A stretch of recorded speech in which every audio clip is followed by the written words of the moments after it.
Hey everybody, welcome into this week's episode of Tony's Spot On Fishing. I'm your host, Tony Krizak. And this week I'm joined with one of my best buds and the creative director and producer from Blue Brian Michaels Entertainment, who produces this great show, Spot On Fishing, Mike Eckerly. How you doing, bud? It's kind of early this morning, but I think I'm going to beat you today. We're doing something a little different. We're actually going to do the Ranger versus the Kayak. You know, we've been out just beating our heads against walls and some tough lakes and tough situations, slinging musky baits, throwing spoons for 10 hours for king salmon. We just wanted to come back out and just have some fun and kind of have a little mini tournament, so to speak. Yeah, mini challenge. I mean, you know, we had the king shoot, which, you know, I caught that fish that night. And then yesterday we were filming on Shabana for Fall Muskie episode. And I was the only one who hooked a fish. Unfortunately, I lost him really quickly. But, you know, I feel like I've been overworking you and you've been overstressed. So I figured this gives you an opportunity to kind of build up your confidence, because I haven't seen my kayak in about 3 months. So this will be a good time for me to use it again and get your head on straight before we go up and do our shoot this Sunday, which, just in case we don't film it beforehand, I won't say the name. So yeah, I want to get your head straight, buddy. So absolutely, we've come back to one of our favorite haunts here, Lake Patterson in Aurora. We're going to show you the differences between fishing out of the boat, fishing out of the kayak, the pros and cons of both, and just how we can catch some fish here early in the fall. Purely a fun episode. That's all this is all meant to be. I am going to beat you, and I'll hold you to it, but that's just me. So yeah. The challenge is on. Let's get to it. That's all this week on Tony's Spot On Fishing.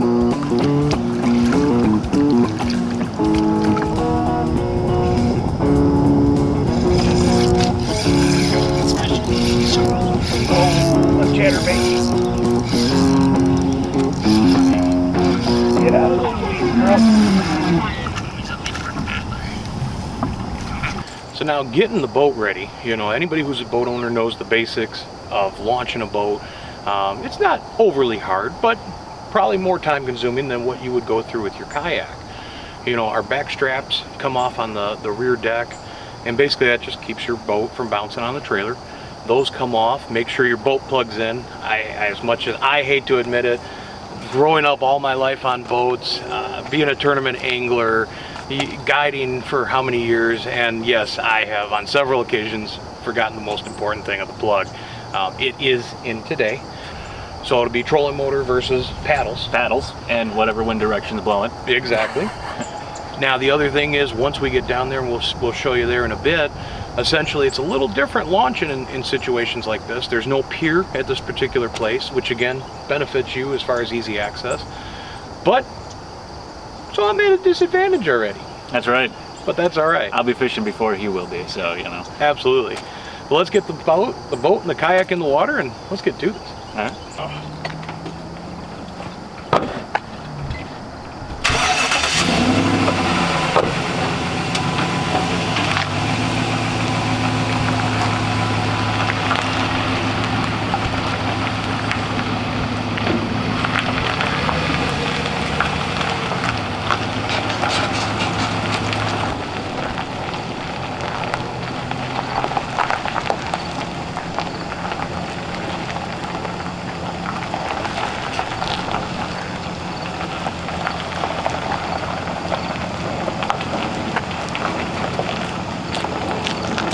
Fixing the ramp.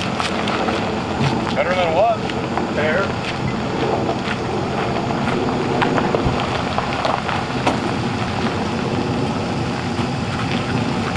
He's not beating me.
And there we go, just like that, the Ranger's in. Not too terribly hard. It is different without, of course, having a pier, not being able to power the boat on or off the trailer. It gets a little tricky, but you know what? It can still be done. Sir, can you please move your boat? Because I've been waiting to go, but there's just so many rocks on either side. I can't put my kayak in the water.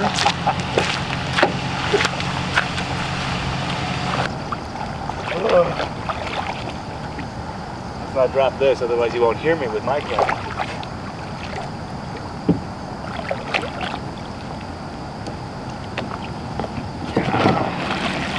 And there goes my camera.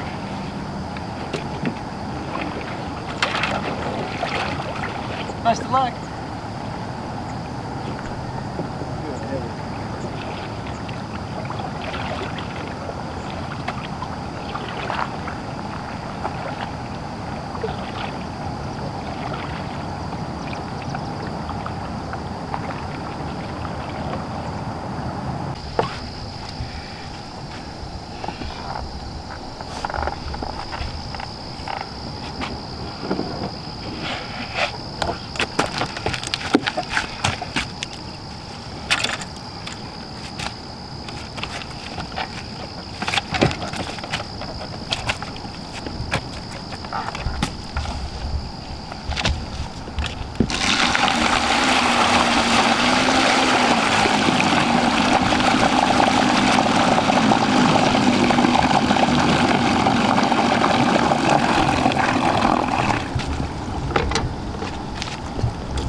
Level, the hold is off. Numbers are going up, and we're recording. I had to set up my Tascam, I forgot about that. And I've looped it around my Your paddle? yeah, thank you. And I don't have a cameraman, I'm my own cameraman. Excuse me, sir, I'm a pedestrian on the water. You have to give me the right of way. Don't forget that. It's called being safe, sir. Shouldn't take long. Ha! Depends on the wind direction.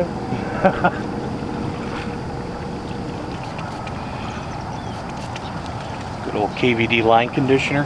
Tell you what, if you guys are fishing mono or fluorocarbon, it's amazing what it does for your line. Totally softens it, makes it very castable, manageable.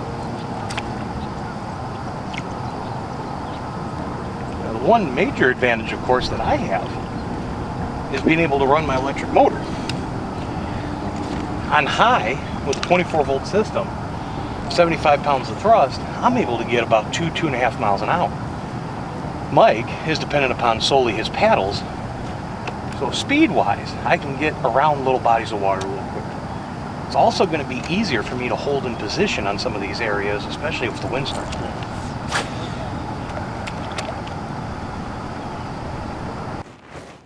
Now guys, make no assertion here. This is not what you would call an ideal kayak. This is definitely a beginner's kayak for me. I didn't know how much I would actually like it or how much use I would actually get out of it. So this kayak, while great for fishing, there are many others that are better. And if I had that one, I would get a distinct advantage over Tony. But this one, unlike other cheaper models, does have the fishing rod setup, which is nice. It gives you a little extra room, but for the most part, it doesn't really like to stay put. Like the Pelican is a very cheap kayak as well, probably about the same price, but what it comes down to is it handles a little better. This one's very light, and it just likes to move on its own. It's not got the best balance. So I know I'm at a disadvantage there, especially if the wind starts coming up. That's why I made the jokes with the wind. But we'll see how it fares. And just to my left here, camera right, I've got someone impeding my spot that he said he wasn't gonna be fishing this morning. You were going to the path. No, I was not. This is where I said I was going. Doing a little tip, trick, and/or technique, sir. Oh, and this guy just got a fish. Little guy. This guy comes over here. Are you kidding me? I would move the camera. Square bill. Oh, that's a small fish. Hey, I'm talking to you. Not bad, little guy. Yeah, there's a small fish. There's one. Small fish. Took my body of water, buddy. You could have got out here a little quicker. You might have got to him first. I had to set my microphone so people could hear me. I don't have a shotgun mic on the board. What are we gonna do here? Did he hook up on another fish? No, he did not. Good.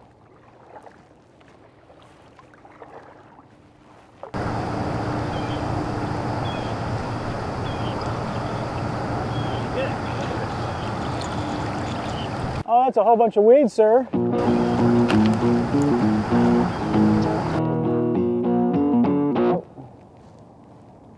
Maybe he didn't. So there's a couple of pockets here in these little thicker weeds. So, and this is where Tony moved that fish and where I knew I could move some fish. I was throwing the red eye, but it's a little thick. But again, there are some pockets available here to try to get a Senko just to hit that right spot and get to those fish. If the kayak holds for me, like I said, cheap kayak, I did not invest in a anchor or anything like that yet, but the wind is calm. I'm kind of staying still. I've got a little extra weight in the boat today, so we're going to try to hit some of these pockets I found with the red eye. So we're going to see what's going on with that. We are using our favorite technique, which is that bullet weight, to try to get that Senko down into that pocket before getting messed up in that weed. So that's what I'm working with here. Now the one thing where Mike will have an advantage on me is getting the kayak through some of the thicker mats out here. And he could actually use the mats to his advantage. And this is something we both could do. Right now there's not too many areas where they're actually above the water. But when they are, we can both kind of anchor ourselves in there and we can punch through the mats then and fish that way. But just going over some of these weeds like this, where they're submerged, you know, I got about a foot of clearance or so, he's going to have a much easier time maneuvering around. My trolling motor, if I'm on a low speed, you know, my prop's going to get wrapped up in the weeds. So it's going to be a little bit harder for me. I'm going to have to, you know, usually clean the motor off here and there. The other nice thing though is a little more stability on the Ranger versus the kayak, which is just meant for one person only. I'm able to stand in the model that Mike has and sit only. Now the other thing too, he'll be able to, if he wanted to, get into some really, really shallow water. Obviously I need at least a couple feet to float my boat through, but Mike is going to be able to go in, and if we were in a situation where we had real shallow channels or anything like that, it's much easier for him to get through those areas.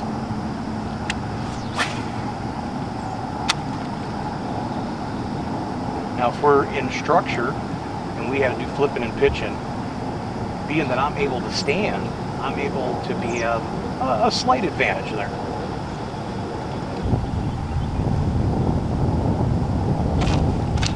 There we go. Oh, my chatterbait. Get out of those weeds, girl. She's still in there? Yeah, she's still in there. Oh my goodness. There we go. Now we're going at least in the right direction there. Got a nice little belly to her. He's not catching any big ones, so really, just need to get a big one here. That's really all I'm looking for. One big one, just to, I don't know, shut him up.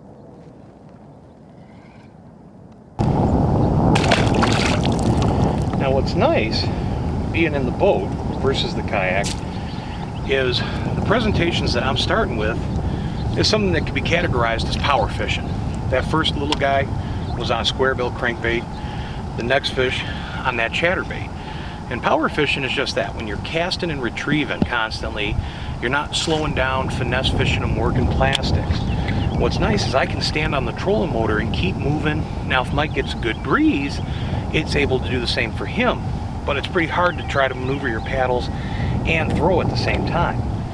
Now in a finesse situation, we're probably both about equal, provided he can hunker down and stall himself out, so he can do that as well.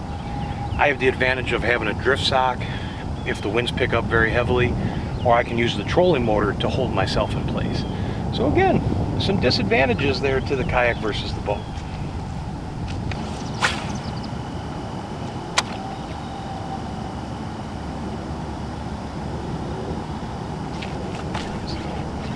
Oh, mercy. Boy, he hit it like a ton of bricks.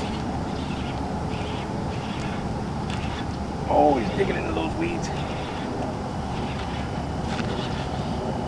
This is why I always like to run that medium heavy. It's the same rod I would use for my bigger spinner baits with these chatterbaits, especially when we're in heavier cover like this.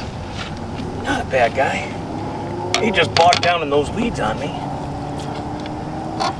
Right in the corner of the mouth there. Woo, another little chunky monkey. Not a giant, but he sure was fun. Set him back.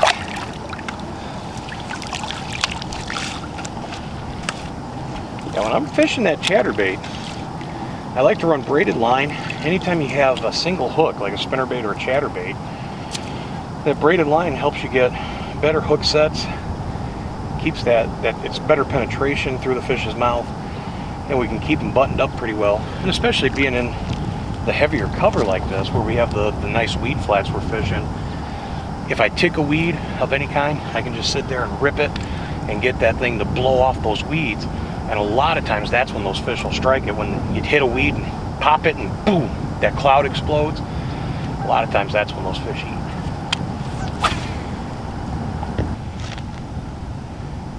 Versatility is definitely the key, especially early on in the fall like this. You know, you're gonna see me bounce around between baits like the crawfatty, a finesse worm. You know, I'll pull out the spinning rod. Square-bill crankbaits, the chatterbait, red-eye shads, lipless baits will start working pretty soon. But being versatile is really the key this time of year, and the reason for that is the weather's first changing. Now you do have less light throughout the day. You're going to have the sun rises later, it sets earlier, and that's already triggering those fish to, you know, fall is coming. But a lot of times those first few cool nights and that first drastic drop in water temperature can sometimes really mess with the fish, and you get a situation where you're always seeming to catch a couple on this bait, switch over, catch a couple on this. Now probably in the next couple weeks the pattern is going to settle down and we're going to have a good lipless crankbait bite, and as things get even colder that jerkbait bite will produce, spinner baits, chatterbaits. But early on in the fall like this, it's always a good idea to just have a little bit of everything with you. And this way you can vary your presentations and catch both the aggressive fish, the neutral fish. And that's kind of the nice thing with being on the boat versus the kayak, is I'm able to bring a handful of rods. You know, Mike is limited to just 2 or 3 that he can carry on the kayak. So at any point I could have 4 or 5, 6 presentations or more on the deck of my boat, and I can just pick up another rod and go and throw it. Now true, there are some rods that'll handle various presentations. It's not extremely specific to each bait. Some are, but he's going to also spend time retying baits more. And a lot of times we just need to be able to pick up a rod and go. There he is.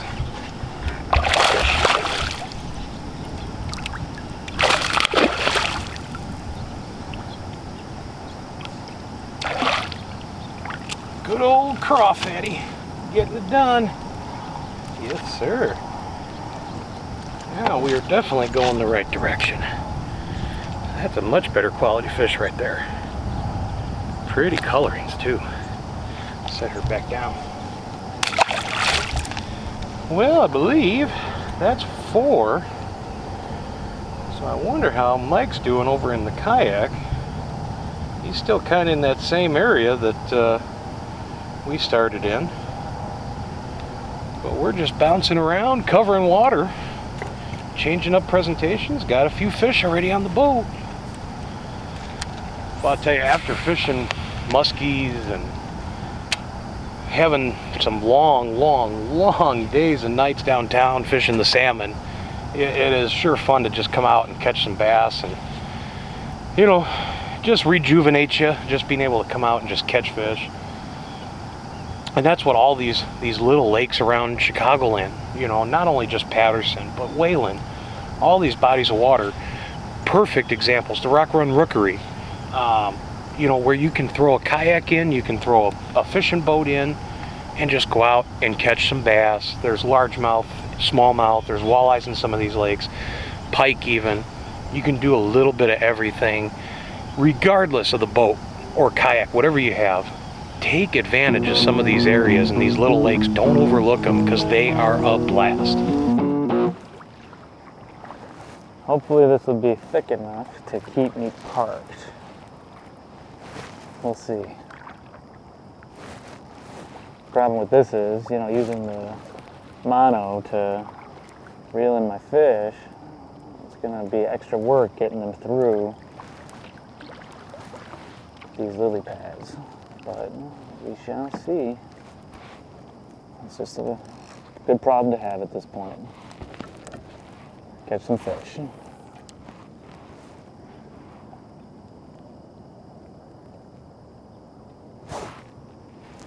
I chose poorly. That was a bass. I knew better. I know better. I should be facing that direction, that little point area there. See if I can turn it and hit that spot quietly. Currently dragging a Senko over the lily pads.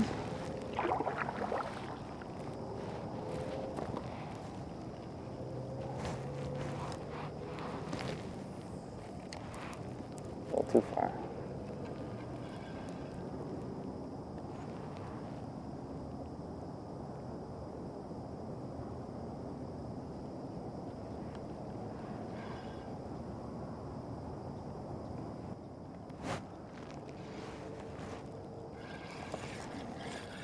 Let's fish.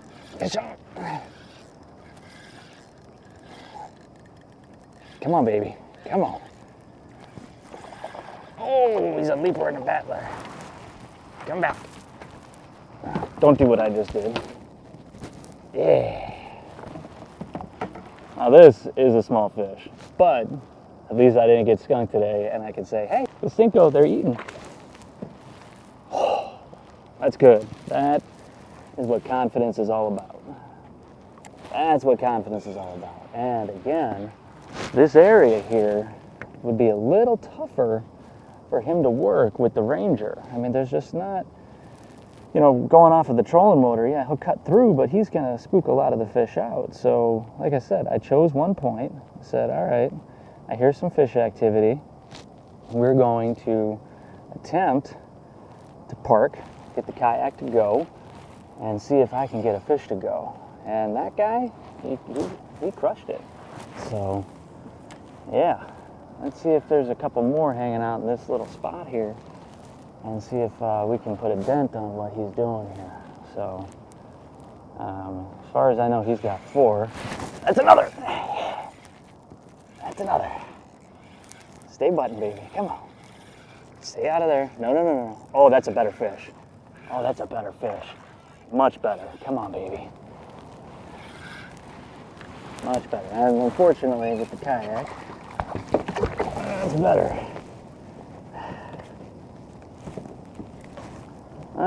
Much better. Not a giant by any means, but that's back-to-back casts. 2 largies.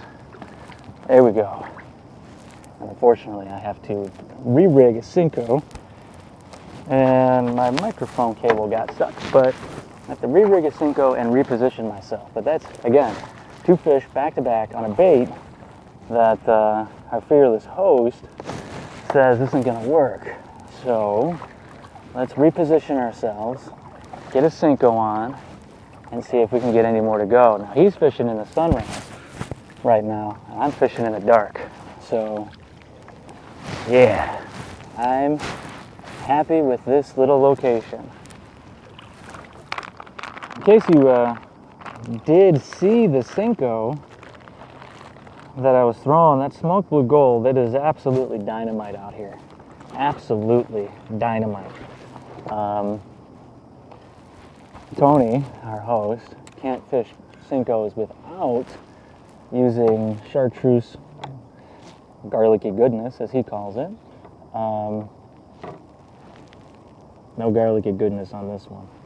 But I'm not going to smoked blue gold. I am out of smoked blue gold, which is honestly a Senko color you should never be out of. So I'm going to go with the blue black, which also works out here. But because it's not smoked blue gold, I'm going to use garlicky goodness. So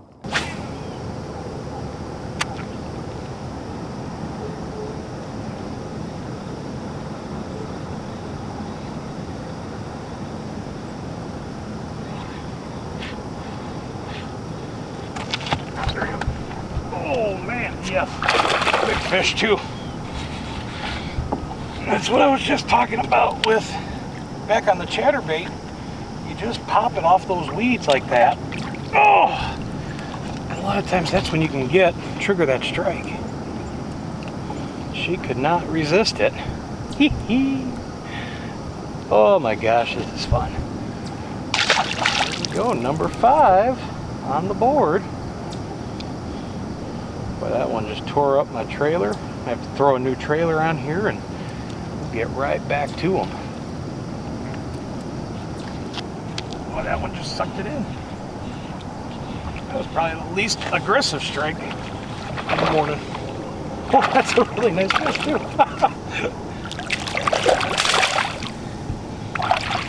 Oh, man, she wanted that. My goodness. Thank you, sweetheart. Nice chunky fish. Number 6 of the morning.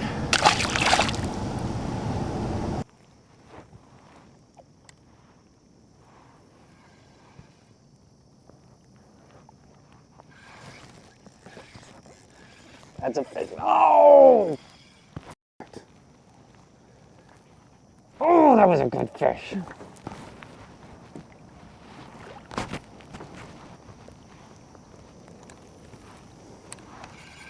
And I'm fishing like on the shore. This is definitely an area where bees hang out and the ranger really can't get into.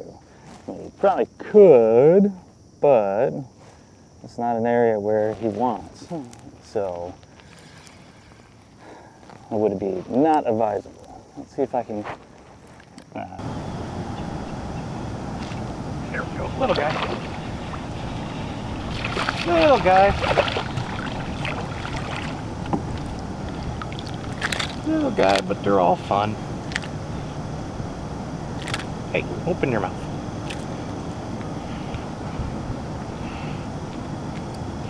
Here we go, number 7. See if we can do that, make him look a lot bigger. That's an old pro trick right there. Get him to go again. I mean, that was a better fish. That was a big fish. Sorry you couldn't see it. Sorry, I couldn't really hold it. It's a little fish. This is not the big one that I was hoping for, but it keeps me going on the board. So let's find my pliers here. What do I do with my pliers? I know I took them out.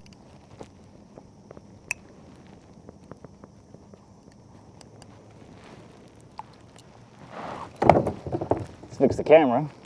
There we go. Another dink.